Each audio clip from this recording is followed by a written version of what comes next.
Hello my friends and welcome back to another Merly on Time Watch Reviews. I'm Chris and I unbox and review budget watches. Today I am wearing the beautiful, one of my favorites in the collection. This is the C63 Sealander by Christopher Ward. Love that enamel white dial and the beautiful light catcher case that they call these light catcher cases on these things with that mix of chamfer polish and the fine brushing on the mid case. Absolutely amazing, phenomenally finished, beautiful, beautiful watch. Definitely my best go anywhere, do anything kind of watch in my collection. Now it is summertime, and today, as you saw from the thumbnail, I think I found myself the perfect summer watch. Now, just for me, this particular one is just for me because of its size, but I have another one coming in very soon that is a perfect summertime watch, and it will be perfect for absolutely everybody. So, kind of a two-part series, this summer series of mine, at least for now. This is the watch that I just got, and then stay tuned very soon. Probably in about a week, I'll be featuring another really cool summer watch as well. This one is a cheaper watch, digital watch, fantastic watch. In fact, it is a watch that the brand is one of my most viewed videos on YouTube so far. So what is it? Let's check it out right now.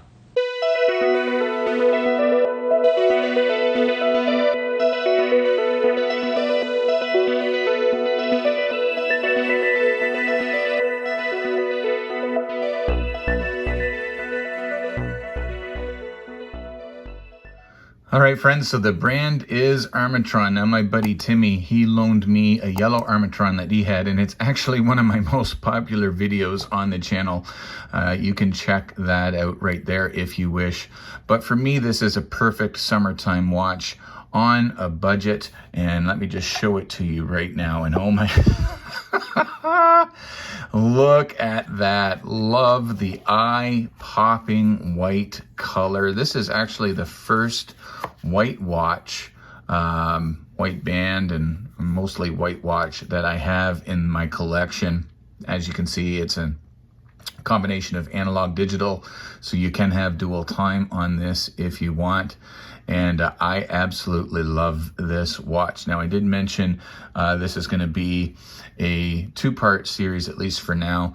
This is more budget-friendly than the next one coming in, but this is absolutely fantastic. As I said, eye-popping white color, and it is absolutely perfect for me. It's not going to be perfect for everybody, and here's why. Let's talk about the basic specs and dimensions of this watch.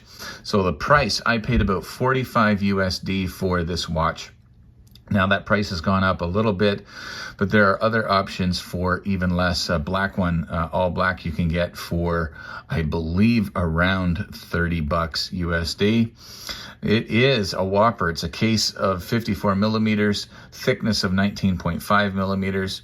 You have an interesting integrated lug to lug. And so I measured just from the rubber side of that screw, and that's 29 millimeters across.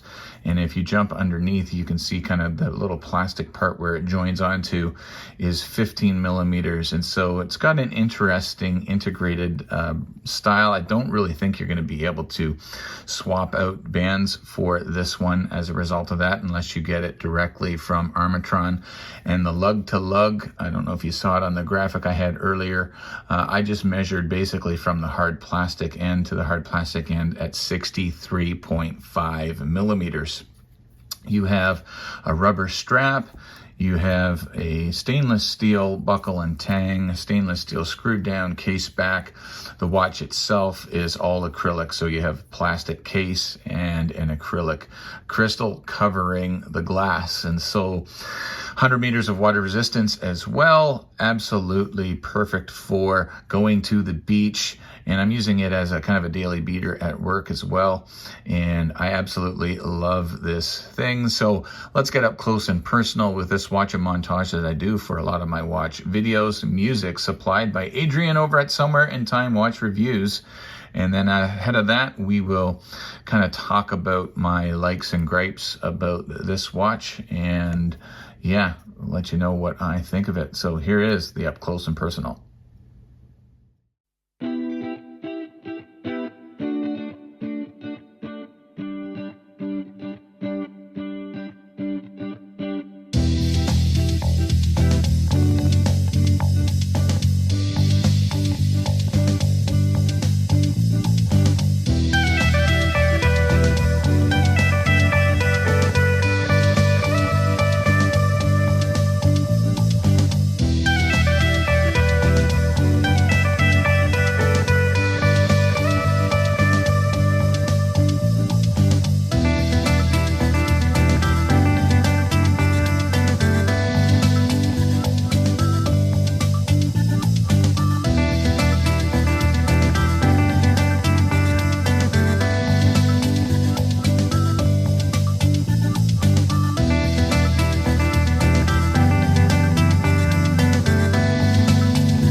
As always, I hope you enjoyed the up close and personal. And before I get to my likes and my gripes, I just want to kind of discuss the functions of the watch, what you get with this watch basically, and go through how to use it. And so first of all, to set the watch, you want to think of these buttons in terms of A, B, C, and D. And so to set the watch, you push the reset button or the A button, and it will, in a couple of seconds, click there. To cycle through the various things, you just hit the mode button, and to change the time, you would hit the, or any of the other functions, you would hit the C button or the stopwatch button. And so you can see I'm adjusting the time there, and you cycle through. Now this is a hugely important part of setting the watch. This is the year. You want to set it to the year that you're on. So we're on 2024, and then July 20th. The reason you want to make sure you set the year correctly is if you don't, your day is going to be wrong once you have it set. And so once it's all set, you push the A button or the reset button again. And now you can see it's Saturday, July 20th, as I am filming this. Now, if the year was different than 24, it would change the day. The date would be fine. It would still say July 20th, but the day of the week would be different. So make sure that you set the year properly. Now let's cycle through the modes. So you just hit the mode and you got a stopwatch. Now you'll see as you cycle through the modes, the time will remain in this upper left-hand window. The stopwatch is basically utilized by hitting the start-stop button. And you can see it is a 1/100th per second chronograph. So if I hit stop, we're at 9 seconds, 9.96 seconds. There is an option if you want to do a bit of a lap mode, and it's not a true lap watch, but you can hit the reset button now. You can see it stopped at 18.17 seconds. If you hit the reset again, it will resume, and you're at 28 seconds now. So hit that, reset it, that's the stopwatch. Go to the timer. Now this is a 24-hour timer. By default, if you just hit the start button, it will start counting down from 24 hours. Stop and reset. You can then reset. Now you can set the watch by using the C button, set the timer I should say. And so now we've got it set for 10 hours. Hit that reset button and start the C button there, start stop. And you can see it's counting down from 10 hours now. So whatever you want to set for the timer, you can actually set it for 24 hours or up to 24 hours and whatever seconds that you want. Hit stop, hit reset, and it will stay at 10 hours or whatever you set it at last. Next is your alarm. And if you hit the start, stop, actually hit the EL here, which is your light in the other mode, there's alarm number 1, number 2, number 3, number 4, number 5. So you have up to 5 alarms, and then that's just no alarm basically. If you hit the start, stop, you can see the little bell will come on, meaning that your alarms are on and set. One more time, and it will basically turn the alarms off. Again, your time is listed at the top left window. And to set an alarm, you just hold you go to alarm 1, hit your A button, and then now you can cycle through and set your alarm. So we'll set it, we'll just set it for 5. That looks like it's set for 5 a.m. as you can see. And then you just hit that button there, and alarm 1 is set for 5 a.m. By default, they are set to 12 a.m. as you can see. And hitting the mode button or B button again will take us to the second time zone. Now, I said that this could track 2 times. Actually, with the T2 here, you can set the digital display to a 3rd time zone. So you can track 3 time zones with this watch. You can track it with the analog, you can track it with the digital display, and if you scroll over to this second time zone or T2, you can actually track a 3rd if you wish. And again, you hold that A button, just push that one in, and then you can use the C button to adjust the time as needed. Push the A button again to lock it in, and that's your second time zone. Lastly, we have a pacer. This is a function that I don't know I would use maybe while running, but there is 60, that is basically 1 second intervals. And so if you hit the stop button, you can hear the pacer going once every second. Stop that. If you want to adjust it, you can just hit the mode button here, and oh, sorry, let's go back here to the pacer. If you want to adjust it, you hit the top button A, so that is 80, and this will be per minute, so 120 beats per minute. Let's check that one out.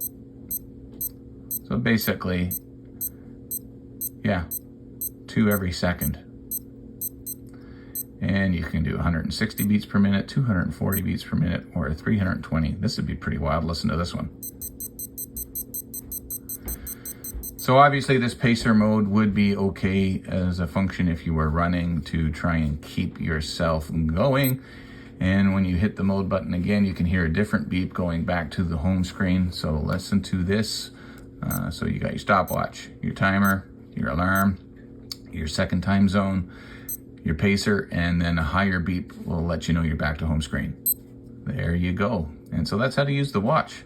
Minute hand. So that takes me to my likes and gripes. Now, I love the color. I love the vibrancy of this watch. So that's really why I bought it.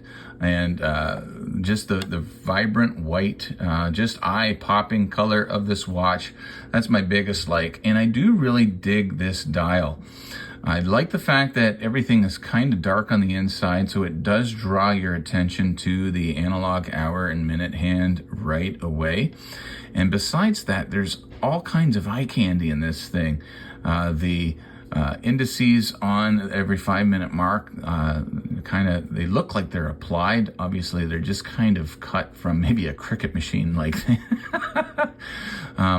it's all kind of just integrated together, I would think, in just one big plastic piece that gets put on top of the dial. But there is a nice sand-blasted or bead-blasted finish on the big 12, 3, 6, and 9. Or at least that's the way it appears to be. You got the minute markers going around that rehaut, and done in white in the top half, or at least the top 15 minutes, and then just grayed out for the rest. But it's really got a fantastic looking dial on it. Lots of functions on this watch as well. Your timer, your stopwatch, 5 alarms, your pacer. So it's got some good functionality as well. And so yeah, I love that about the watch. And I love how it looks on my 7.5-inch wrist. You saw that in the up close and personal, and I will give a wrist shot to conclude. So lots to love about this watch. Just has a push-pull crown that will set the hour and the minute hand. Let me just pull that out so you can see it hacks the seconds hand. And it does have some nice action and feel to it. It's not too wobbly at all, which is nice. The one thing that I will say as one of my first gripes about this watch is if you synchronize the seconds, the digital seconds to the seconds on the analog seconds hand, the seconds on the analog will go a little bit fast, and it just doesn't stay synced up. So within 24 hours, 48 hours, I should say, it was starting to lose synchronization with the digital. So if that's something that just kind of would bother you, then yeah, the seconds doesn't synchronize with the digital.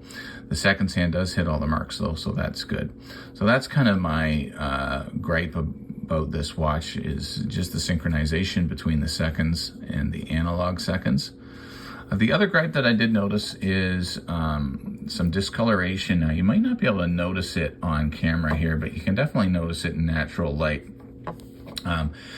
And you can notice it here a little bit. The color on the band, I don't know if this was because I was swimming in my chlorine pool or if it was just being exposed to outdoor light.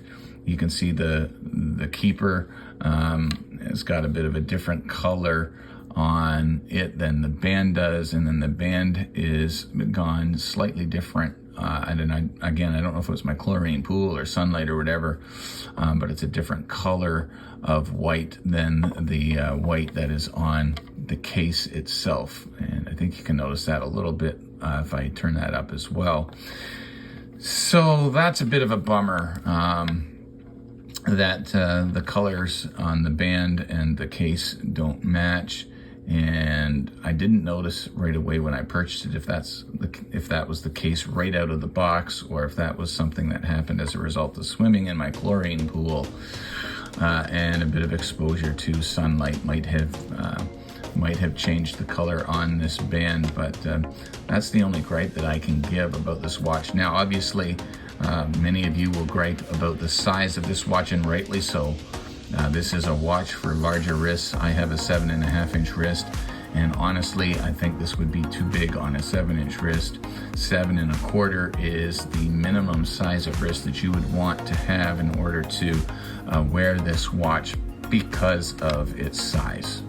And here's what I mean. You can see on my 7.5-inch wrist, the large lug-to-lug doesn't look too bad, but if you had a smaller wrist than mine, it would definitely be a little big. And so that is a bit of a gripe for everyone else, not for me, but certainly I think they could have made this thing more wearable by making it a little bit smaller. But boy, do I absolutely love this watch. Look at how it pops off of the wrist. Absolutely fantastic.